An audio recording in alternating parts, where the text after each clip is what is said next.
విజయనగరం జిల్లా కవిరత్న మొల్ల అసమాన ప్రజ్ఞావంతురాలని ఆమె రచించిన రామాయణం నిత్యనూతనమని పలువురు వక్తలు కొనియాడారు. కవయిత్రి మొల్ల మాంబ జన్మదినోత్సవం సందర్భంగా జిల్లా వెనుకబడిన తరగతుల సంక్షేమ శాఖ ఆధ్వర్యంలో శుక్రవారం కలెక్టరేట్ సమావేశ మందిరంలో నిర్వహించిన కార్యక్రమంలో జాయింట్ కలెక్టర్ ఎస్ సేదు మాధవన్, డిఆర్ఓ సిహెచ్ సత్యబాబు పాల్గొని మొల్లా చిత్రపటానికి పూలమాలలు వేసి ఘనంగా నివాళులర్పించారు. ఈ సందర్భంగా వక్తలు మాట్లాడుతూ మొల్ల మాంబ తెలుగు సాహిత్యానికి చేసిన సేవలను, ఆమె జీవిత చరిత్రను వివరించారు.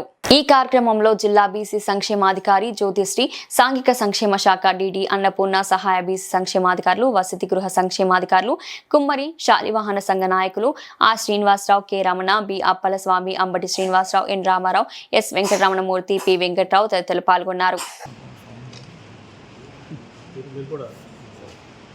సంఘ నాయకులకు మొల్ల చిత్రపటానికి పుష్పమాలంకరణ చేయవలసిందిగా కోరుచున్నాను.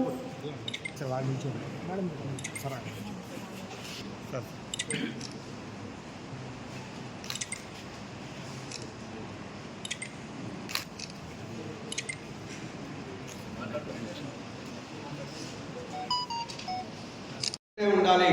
ఎక్కడనే ఉంటే నేను రామాయణాన్ని, వాల్మీకి రామాయణాన్ని నేను తెలుగులో చక్కగా అనువదిస్తాను అని చెప్పి అనడంతో 5 రోజులు రాత్రి పగళ్ళు పద్యాలతో, గద్య పద్యాలతో మొత్తం రామాయణాన్ని మొల్ల రామాయణంగా రచించి ప్రజలందరికీ సుపరిచితం చేసినటువంటి మహిమాన్విని.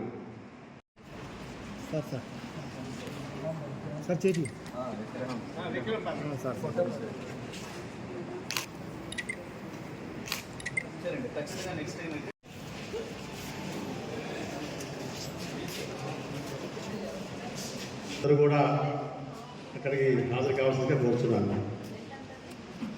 ఈ గ్రూప్